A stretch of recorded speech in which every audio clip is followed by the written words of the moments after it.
નમસ્તે મિત્રો, આજે આપણે ધોરણ 10નું ઇંગ્લિશનું પેપર જે છે બોર્ડ દ્વારા સેમ્પલનું આપવામાં આવેલું છે 2020-21 કોરોના પેન્ડેમિકના સમયમાં એનું સોલ્યુશન જોવા જઈ રહ્યા છીએ. મિત્રો, ઘણું લાઇટ કરી દીધું છે આ વખતે. MCQ પણ મૂકેલા છે 24 માર્કના અને ઇનડાયરેક્ટ સ્પીચ પણ ખૂબ જ ઇઝી કરી દીધું છે, ખૂબ જ સરળ કરી દીધું છે આ વખતે. એટલે થોડું ધ્યાન આપશો તો ખૂબ સારા માર્ક્સ મેળવી શકશો. અત્યારે આપણે જો મેચિંગની અંદર વાક્ય જોડવા જઈ રહ્યા છીએ. 3 માર્ક્સમાં પૂછાય કે match the language function with the sentences. Manthan who is my cousin sings well. Manthan કે જે મારો કઝિન છે એ સારી રીતે ગાય છે, બરાબર. તો તમારે હુની નીચે અંડરલાઈન કરે. હુ અથવા હુમ હોય, માણસની વાત હોય તો ખાસ કરીને ડિસ્ક્રાઇબિંગ પર્સન એટલે વ્યક્તિ બતાવે છે એવું તમારે સમજવાનું, બરાબર. પછી the result was declared last week એટલે લાસ્ટ વીકમાં રિઝલ્ટ ડિક્લેર કરવામાં આવ્યું હતું. તો આ વોઝ ડિક્લેર છે ને એ પેસિવ વોઇસ છે, અને પેસિવ વોઇસ છે એ ઘણી વખત ડિસ્ક્રાઇબિંગ એન એક્શન હશે, ઘણી વખત 100% નહીં પણ ઘણી વખત ડિસ્ક્રાઇબિંગ એન એક્શનમાં આવશે.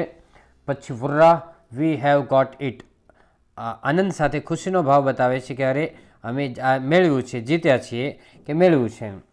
તો એ શુભેચ્છા દર્શક વાક્ય છે, એટલે એક્સપ્રેસિંગ નાઇસટીઝ એટલે 35 છે, એમાં એ આન્સર આવશે. ઓકે, અને પહેલામાં હતો પર્સનવાળો એટલે સી આન્સર હતો. આ રીતે તમારે મેચિંગ કરવાનું છે. 36માં જો કે when do you do your homework એટલે તારું કાર્ય તું ક્યારે કરે છે. સ્પેસિફાઈંગ ટાઈમ એટલે સમય આપવાનો છે કે I do my homework at 6 o'clock in the morning એટલે સવારે 6 વાગે હું મારું કાર્ય કરું છું, એટલે આન્સર સી લેવાનું છે. ત્યાર પછી 37માં જો ભવ્ય says why do you get poor marks in maths, શા માટે તું મેથ્સની અંદર નબળા માર્ક્સ મેળવે છે.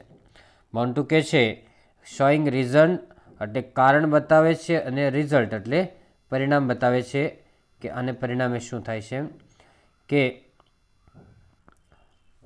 I get poor result because I don't like maths એટલે કે બી આન્સર આવશે કે મને નબળું રિઝલ્ટ આવે કારણ કે મને મેથ્સ ગમતું નથી. બી કેમ આવે તો અંદર બીકોઝ શબ્દ આપેલો છે. બીકોઝ એ રીઝન એટલે કારણ બતાવે છે અને રિઝલ્ટમાં પણ ચાલે. હરિતા સેઝ સિકિંગ અ ઇન્ફોર્મેશન એટલે માહિતી મેળવે છે. સ્પંદન જવાબ આપે છે કે it is near the bus station, તે બસ સ્ટેશનની બાજુમાં છે, એટલે ફલાણું ફલાણું ક્યાં છે એવું પૂછવાનું છે. અને ક્યાં માટે એક જ ક્વેશ્ચન છે C, where is the ATM. Automated teller machine ક્યાં છે, તો it is near the bus station આવે. હવે complete the sentences choosing the correct option, focusing the function in the brackets આપેલું છે. Remove the back cover of the mobile, describing process એટલે પ્રક્રિયા કીધેલી છે. પ્રક્રિયામાં મિત્રો ડી આન્સર આવશે, એન્ડવાળા વાક્યો આવે, and you can find the battery.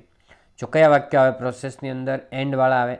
અલ્પવિરામ યાની કે કોમાવાળા સેન્ટેન્સ મોટાભાગે તમારે લેવાના, વચ્ચે વચ્ચે કોમા આપેલું હોય એ. નંબર 40 છે રુશિલ વિલ ડેશ. રુશિલ છે એ ઓલ્ટરનેટિવ ચોઇસ એટલે પસંદગી બતાવે છે, બેમાંથી એક, બરાબર. તો Rushil will study either French or English literature એટલે ફ્રેન્ચ અથવા ઇંગ્લિશ લિટરેચર બેમાંથી એક ભણશે. કેમ ખબર પડે તો આઈધર ઓર છે કે નાઈધર નોર હોય ને એ ચોઇસ બતાવે છે, ઓલ્ટરનેટિવ્સ બતાવે એટલે વિકલ્પ બતાવે છે, બરાબર.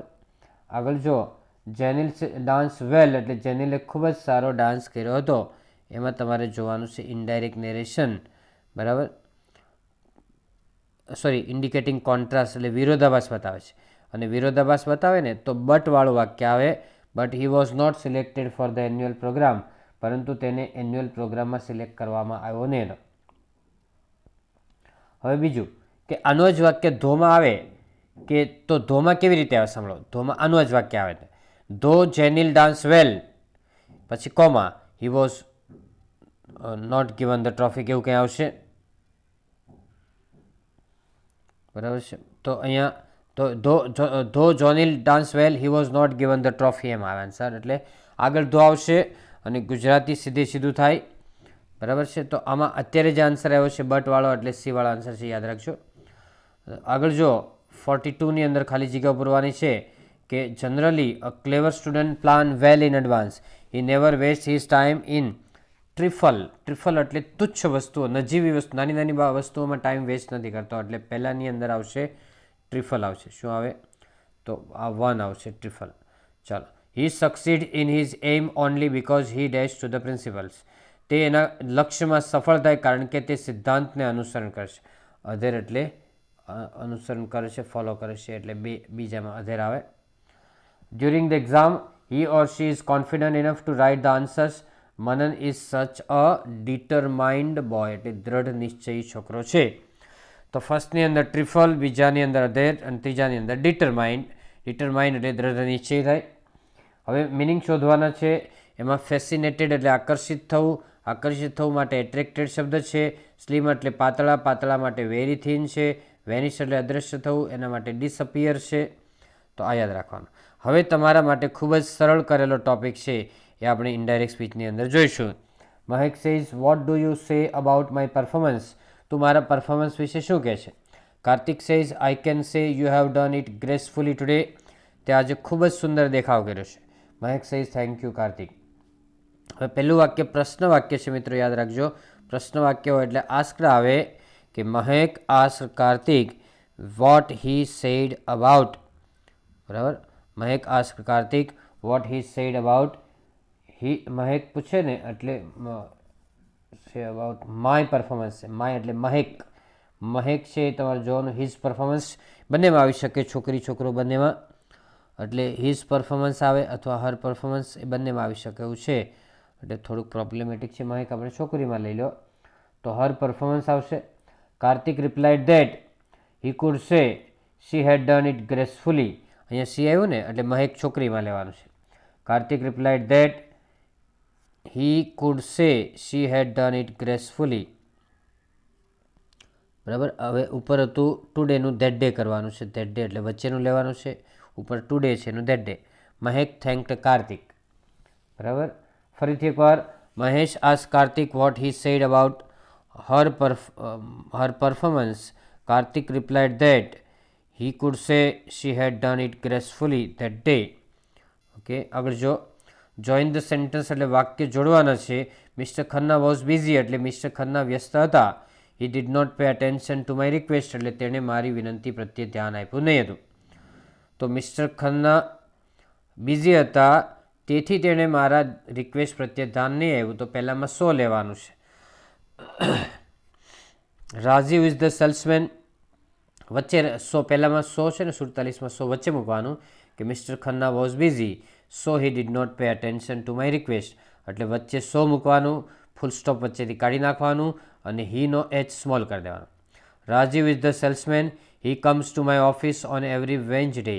રાજીવ સેલ્સમેન છે કે જે મારી ઓફિસે દર બુધવારે આવે છે. વેન્સડે એટલે બુધવારે.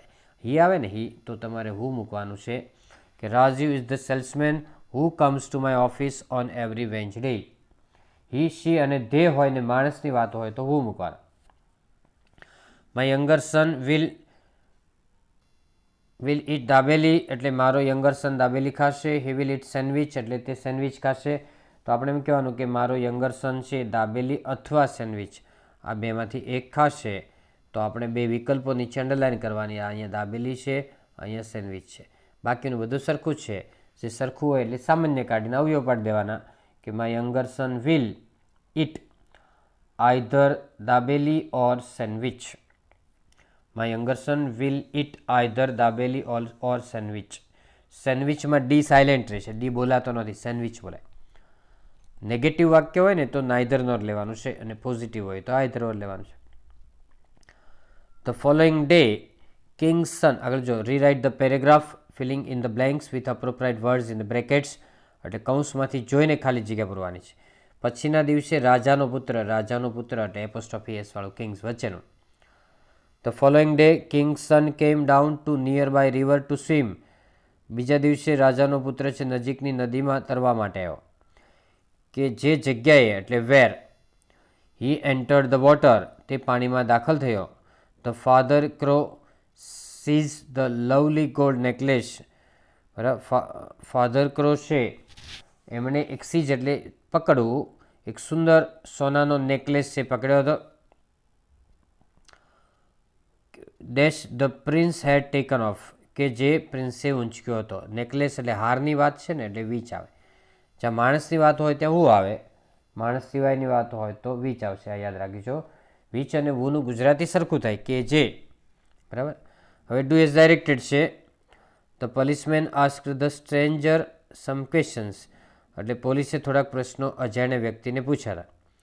બરાબર. આસ્ક્ડ ભૂતકાળમાં છે અને નીચે લખવાનું છે begin like this, the stranger was asked some questions by the policeman, એટલે પેસિવ વોઇસમાં આપ્યું છે, ભૂતકાળનું પેસિવ, એટલે વોઝ વેર પ્લસ V3 કરવાનું. The stranger did not reply any question, તો ડીડ નોટ રિપ્લાય નીચે ટી કરવા ભૂતકાળ છે, એટલે એની ક્વેશ્ચન્સ બહુવચનમાં છે, એટલે any questions were not replied by the stranger. બરાબર. Any questions were not replied by the stranger. The policeman help him by his collar. બરાબર. હેલ્ડ છે, સોરી, હોલ્ડનું ભૂતકાળ છે, તો હિમનું હી કરીને આગળ લઈ લેવાનું કે he was held by the policeman by his collar. He was held by the policeman by his collar, એટલે તેને પોલીસ દ્વારા કોલરથી પકડવામાં આવ્યો. પછી છે ઇટ ઇઝ રેઇનિંગ હેવીલી, એટલે ભારે વરસાદ પડી રહ્યો છે. ધ રિવર્સ, એમાં નીચે ઇટ વોઝ કર્યું છે, ઇઝનું વોઝ કરો એટલે ભૂતકાળ કરી દેવાનું છે.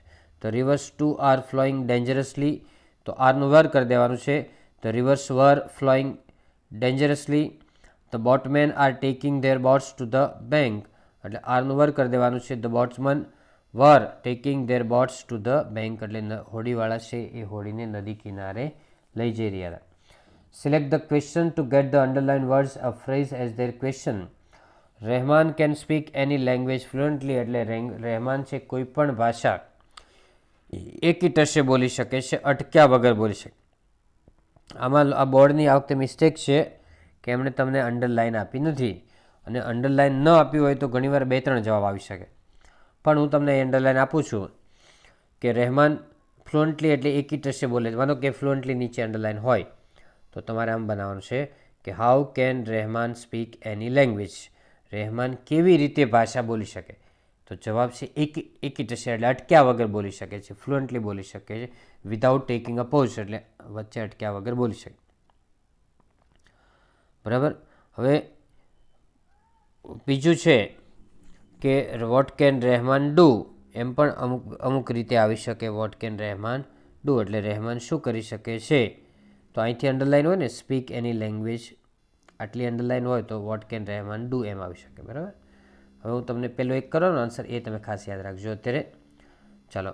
વિવેક has recently joined the gym for building his body, એટલે બોડી બિલ્ડિંગ માટે વિવેકે હમણાં જ જીમ જોઈન કરી છે. બરાબર. હું તમને અંડરલાઇન કરું છું ફોર બિલ્ડિંગ હિઝ બોડી, એટલે બોડી બિલ્ડિંગ માટે જીમ જોઈન કરી. શા માટે કરી છે, તો why has Vivek joined the gym. જો આ અંડરલાઇન હોય તો મિત્રો યાદ રાખજો. બીજું, બરાબર, હા આ જ અંડરલાઇન આવશે તમારે, પણ ભૂલી બીજી કોઈ રીતે આન્સર બને એમ નથી, એટલે આ જ લાવવાનું છે અંડરલાઇનમાં. નંબર 55 છે the cook added a little red chilli powder in a sauce. બરાબર. તો આપણે અંડરલાઇન કરીએ છીએ a little red chilli powder, તો આપણે આન્સર એમ બનાવવાનું છે કે what did the cook add in the sauce. ભૂતકાળ છે ને એટલે ડીડ વાળું લેવાનું છે કે what did the cook add in the sauce લેવા. બરાબર. હવે આનો આન્સર બીજી રીતે પણ આવી શકે. જો બીજી રીતે જોજો કે આમાં ખાલી અ લિટલ નીચે અંડરલાઇન હોય, ખાલી નીચે અ લિટલ નીચે હોય, અ લિટલ નીચે, તો તમારે એમ કહેવાનું છે કે how much red chilli powder did the cook add in the sauce. How much, તો બી આન્સર આવે. બરાબર. પછી બસ આ 2 આન્સર આવશે. ઓકે. ચાલો, તો હવે આ રીતે મિત્રો તમે યાદ રાખજો કે આના સિવાયના 2 જે પાર્ટ છે બાકી, એનો પણ વિડીયો છે એ બહુ ઝડપથી આની સાથે પ્રસારિત થવાનો છે, એટલે તમે જોઈ લેજો. અત્યારે હું તમને સેક્શન એ બતાવું છું, પણ એના આન્સર સાથે એક વિડીયો મૂકવાનો છે, અને સેક્શન એ અને બીનો અલગ વિડીયો આવવાનો છે. તો એક એ બીનો ભેગો આવશે ને એક ઈનો અલગથી આવશે વિડીયો, તો તમે એ ખાસ જોઈ લેજો, જેથી કરીને તમે બોર્ડની પરીક્ષામાં સારા માર્ક્સ મેળવી શકો. અત્યારે તમે ખાલી છે હાઇલાઇટ કરી લો. માય ઇંગ્લિશ ટીચર પૂછાયું છે, the best village of Gujarat પૂછાયેલો છે, વિઝિટ ટુ બર્ડ સેન્ચ્યુરી એટલે ભૂતકાળમાં લખવાનું છે. માય ટીચર છે ને એ સિમ્પલ પ્રેઝન્ટ ટેન્સમાં લખવાનું. અને the best village of Gujarat છે એ પહેલા પાઠમાં આવે છે એ પ્રમાણે લખી દેવાનો. અને વિઝિટવાળો ભૂતકાળમાં લખવાનો. પછી ઈમેલ આપણે 2-3 મૂકેલા છે, જોઈ લેજો, એ પ્રમાણે તમારે બનાવવાનો છે. અને ઈમેલનો દિવાળીનો એસે પણ મૂકેલો છે, એ પણ તમે જોઈ લેજો. ડિસ્ક્રાઇબ અ પિક્ચરમાં બધા વિદ્યાર્થીઓને સારા માર્ક્સ આવે હું તમને બતાવું કે this is a picture of a garden. બરાબર. પછી પિક્ચર કેવું છે? It is nice, it is beautiful, it is wonderful, it is clean, it is good. આવા 4 વાક્યો બનાવવાના. એટલે 5 વાક્યો થઈ ગયા તમારે કે this is a picture of garden. પછી it is nice, it is fine, it is good, it is wonderful બનાવો. પછી શું છે અંદર? તો there are boys, there are girls, there are slides, there is a fountain, બરાબર, there are trees. વધારે હોય તો ધેર આર કહેવાનું, એક જ હોય તો ધેર ઇઝ કહેવાનું, એક ફુવારો હોય તો ધેર ઇઝ કહેવાનું, એક સ્લાઇડર હોય તો there is a slider, there is a swing. જે એક હોય ને તો ધેર ઇઝમાં કહેવાનું, 2 કરતાં વધારે હોય તો ધેર આર કહેવાનું. તો આ રીતે તમને બધા જ ને છેલ્લા ટોપિકની અંદર પણ ખૂબ સારા માર્ક્સ આવી શકશે. Okay, so that's all. Happy learning, happy sharing. Thank you very much.